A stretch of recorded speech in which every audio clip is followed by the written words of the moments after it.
สวัสดีคนด้วยคนพี่กิ๊กพี่กิ๊กอีกแล้วเราอยู่กับพายุคือแค่รับเชิญที่ไม่ได้รับเชิญ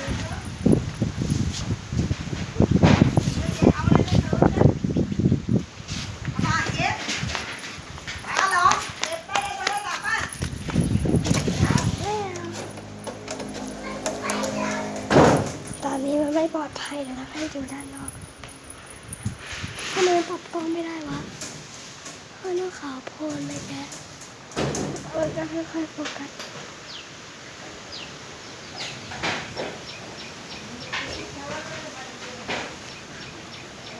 เต็มเป็นมือเลยนะโอ้ทำมาได้แล้ว ทำไมเหรอลงมาเลย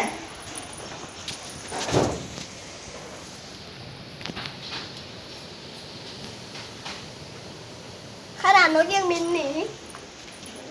ตีคอขาดไปค่ะกาวลีกเดี๋ยวเรามีคนเข้าบ้านเดี๋ยวยาปิดก่อนนี่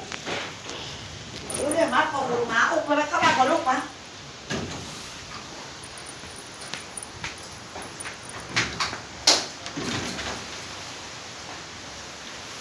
พายุวิแต่เรามันเย็นนะเนี่ย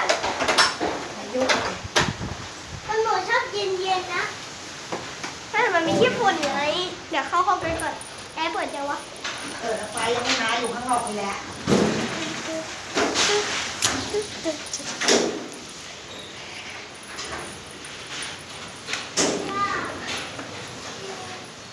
ลืมไปไฟดับตะเชเข้ามาเฮ้ยไม่ลงก็ติดไฟกินข้าวอะไรกันดีวันนี้ข้าวผัดนะเอาครับผัดไข่เนาะ